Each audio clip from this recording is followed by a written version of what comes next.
ఎంత అవుతుంది 1 అవర్ పూజా కార్యక్రమానికి సమావేశమైన పెద్దలందరూ शुक्लां वरदरं विष्णुं शशिवर्णं चतुर्भुजं प्रसन्नवदनं ध्यायेत् सर्वविघ्नोपशान्तये। सरस्वती नमस्तुभ्यं वरदे कामरूपिणी विद्यारम्भं करिष्यामि सिद्धिर्भवतु मे सदा। तत्र विशालाक्षी तत्त्वदेशयोर्मयि साम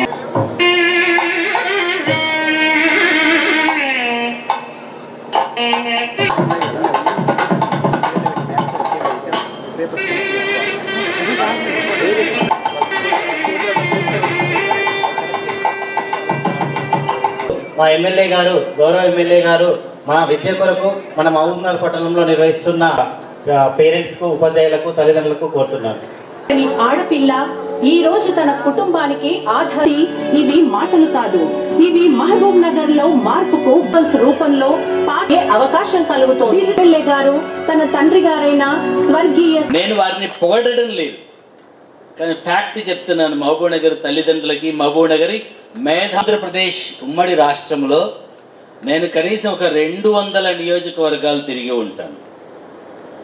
ఇట్లాంటి ఎమ్మెల్యే నా జీవితం, ఎస్పీ గారు కూడా అదే అన్నారు, ఇట్లాంటి ఎమ్మెల్యే కూర్చున్నాను. సార్, మీ విద్యార్థులు టాప్ 30 మెంబర్స్ మేము ప్రైజెస్ ఇస్తున్నాం.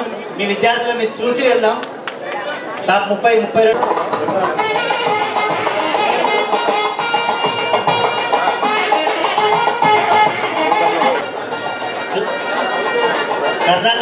కర్ణాకర్ సార్. మీ పిల్లలు సాధారణ పిల్లలు కాదు, మీరే కాదు, మహబూబ్ నగర్ గడ్డ మీద పుట్టిన ప్రతి బిడ్డ అసాధారణమైన పిల్లలు. ఎందుకు మాట్లాడుతున్నానంటే, కోహినూరు వజ్రం ఎక్కడ దొరికింది తెలుసా మీకు? మన మహబూబ్ నగర్ లోనే దొరికింది.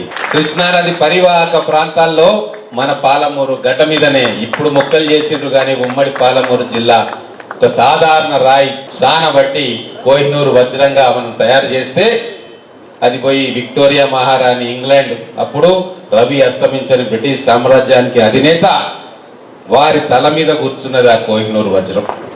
అటువంటి వజ్రాలు మీరు. కానీ మిమ్మల్ని సానబట్టలే. ఇన్ని సంవత్సరాలు మీ వజ్రాల గురించి మర్చిపోయినరు. మిమ్మల్ని లేబర్గా మాత్రమే గుర్తించిండ్రు. పాలమూరు అంటే వలస కూలీలు, పాలమూరు బిడ్డలంటే శ్రామికులు. దాన్ని మార్చాలని చెప్పి కంకణం కట్టుకున్నాం ఇక్కడ కూర్చున్న వాళ్ళందరం. ఒకే విషయం నేను చెప్పదలుచుకున్నా. ఇక్కడికి పంపిన పిల్లలు ఈ 150 కావచ్చు, కానీ ఈ క్యాంపు నుంచి బయటికి పోయిన తర్వాత ఈ 150 మంది ఖచ్చితంగా 1,00,000 మందికి బ్రాండ్ అంబాసిడర్లుగా మారుతారు. ఆ తల్లిదండ్రులు కూడా మారుతారు. ప్రతి పాఠశాలలో ఇది చర్చ జరుగుతుంది. మా నుంచి కూడా క్యాంపుకు పోయినరు, మంచిగా చదువుకున్నారు, మంచి ర్యాంక్ తెచ్చుకున్నారు, కొంతమంది IIITలో పోయినరు. ఇది ఒక ఆరంభం మాత్రమే, ఇది ఒక బిగినింగ్ మాత్రమే. వచ్చే సంవత్సరం స్కూల్ ఓపెన్ అయిన తర్వాత మీ విజయగాథ కొన్ని లక్షల మంది పిల్లలకు స్ఫూర్తిగాథ కావాలి. అందుకోసమైనా మీరు కష్టపడాలి. పడతారు కదా, ఖచ్చితంగా పడాలి. మీరు టార్చ్ బేరర్స్ గా ఉన్నారు. ఈ రోజు మీరు చూపిన బాటలో రేపు లక్షలాది మంది పాలమూరు బిడ్డలు ప్రయాణం చేయాలి. ఆ బాధ్యత మీద ఉంది. ఇది ఆషామాషి బాధ్యత కాదు. మీరు ఈ 45 రోజులు పడ్డ కష్టం ఇంకా నెల రోజులు పడాల్సి ఉంటుంది. క్యాంప్ అయిపోయిన తర్వాత మా పని అయిపోయింది అనుకోవద్దు. ఖచ్చితంగా ఈ నెల రోజులు కూడా మీరు 24 గంటలు శ్రమించాలి. మీకోసము, మీ తల్లిదండ్రుల కోసమే కాదు, రేపు మీ అక్క చెల్లెళ్ళు, మీ తమ్ముళ్ళు కూడా మీరు చూపిన బాటలో నడవాలి. కాబట్టి మీరు కష్టపడి ఒక మంచి మార్గం చూపాలి. కాబట్టి మీరు కష్టపడాలని చెప్పి నేను కోరుకుంటా ఉన్నా. ఖచ్చితంగా ఈ నెల రోజులు 14వ తారీఖు నుంచి ఒక నెల రోజులు మీకు పరీక్ష సమయం. కాబట్టి ఎటువంటి టెన్షన్స్ గురి కావద్దు.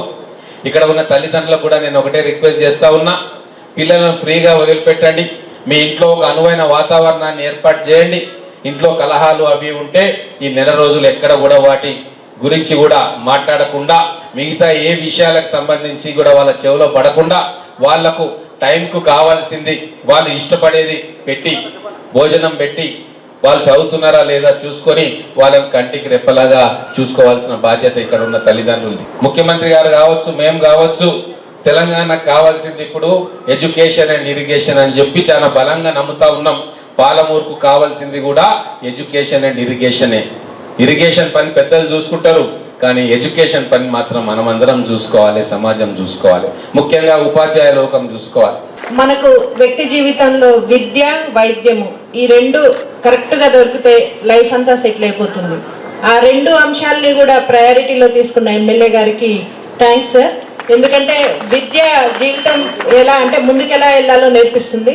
వైద్యం అనేది మనం హెల్తీగా ఉంటే జీవితాన్ని మనకు నచ్చినట్లుగా తీర్చిదిద్దుకోవచ్చు. కలాం గారు చెప్పినట్లుగా కలలు కనండి, వాటిని సాకారం చేసుకోవడానికి ముందుకెళ్ళండి. IIITనే కాదు, మీరు ఇంటర్మీడియట్ తర్వాత ఇంకా డిగ్రీ, మీకు నచ్చిన ఫీల్డ్స్ ఎన్నో అవకాశాలు ఉన్నాయి. ఈరోజు ఒకప్పుడు ఇంజనీరింగ్, ఓన్లీ డాక్టర్, ఆ రెండే ఉండేవి. ఎంపీసీయా బైపీసీయా, 10th అయితే చాలు, ఎంపీసీనా బైపీసీనా. ఈరోజు అలా లేదు, ఎన్నో అవకాశాలు ఉన్నాయి మీకు. సో వాటన్నిటిని కూడా అందిపుచ్చుకోవాలంటే ఇలాంటి క్యాంపులు చాలా అవసరము. నేను ఈ ఊరు నుంచి వచ్చాను, ఈ ఫ్యామిలీ నుంచి వచ్చాను, ఈ కులం నుంచి వచ్చాను, ఈ మతం నుంచి వచ్చాను, అదంతా అవసరం లేదు. నేను 10th క్లాస్లో బాగా చదివి నాకు 590 మార్కులు రావాలనేసి ఒక అమ్మాయి రాసింది ఇందాక. అట్లాంటి స్పిరిట్ మీ అందరికీ రావాలి. నాట్ ఓన్లీ గర్ల్స్, బాయ్స్ కూడా సాధించాలనే తపన ఒకటి మీలో మిస్ అవుతుంది స్టూడెంట్స్లో. మీకు ఎగ్జామ్స్ కూడా 4 days వచ్చాయి. మీకు 14th ఎగ్జామ్స్ స్టార్ట్ అవుతున్నాయి. మార్చి 14th స్టార్ట్ అయితే ఏప్రిల్ 13th వరకు ఉన్న ఎగ్జామ్స్. అంటే ఒక్కొక్క ఎగ్జామ్కి 4 రోజులు అట్లా వచ్చాయి. సో ప్రతి ఎగ్జామ్కి కూడా మీరు 2 సార్లు చదవచ్చు, ఒకసారి రివిజన్ చేయొచ్చు, 2 సార్లు చదివేయచ్చు. టెక్స్ట్ బుక్ మొత్తం ఫ్రంట్ పేజ్ నుంచి లాస్ట్ పేజ్ వరకు ఈజీగా చదివేయచ్చు. నా పేరు శివాని, నేను ZPHS హైదరాబాద్ స్కూల్ నుంచి వచ్చాను. ఇక్కడ SSC క్యాంప్ నిర్వహించిన మన మహబూబ్ నగర్ శాసనసభ్యులు, మన ఎమ్మెల్యే గారు శ్రీ NM శ్రీనివాస్ రెడ్డి సారు గారు, ఇంకా వందే మాత్రం సమైక్యతంగా నిర్వహించిన SSC క్యాంప్ కి నేను సెలెక్ట్ కావడం నా అదృష్టము. ఇక్కడ వచ్చేసి మేము SSC క్యాంప్ లో 10th క్లాస్ 580 అబోవ్ మార్క్స్ కి ప్రిపరేషన్ అవుతున్నాము. ఇక్కడికి వచ్చేసినప్పుడు నుంచి మేము ఇక్కడ నుంచి టైం సెన్స్ నేర్చుకున్నాము, ఇంకా ఎట్లా సమయపాలనని వినియోగం చేసుకోవాలని నేర్చుకున్నాము, ఎట్లా ఉండాలని నేర్చుకున్నాము, ఇంకా గ్రూప్స్ చేయడం ద్వారా గ్రూప్స్ నుంచి ఎట్లా ఒకరికి హెల్ప్ చేయాలి. మెయిన్ గా మన ఎమ్మెల్యే సార్ గారి కోరిక ఏంటంటే IIITలో సీట్ కొట్టడం. ఇక్కడికి వచ్చిన 150 మెంబర్స్ లో కనీసం 100 మెంబర్స్ అన్న IIITలో సీట్ కొడతారని ఆశిస్తూ ఈ క్యాంప్ ని ఏర్పాటు చేసినందుకు ఎమ్మెల్యే శ్రీనివాస్ రెడ్డి సార్ గారికి థ్యాంక్ యూ.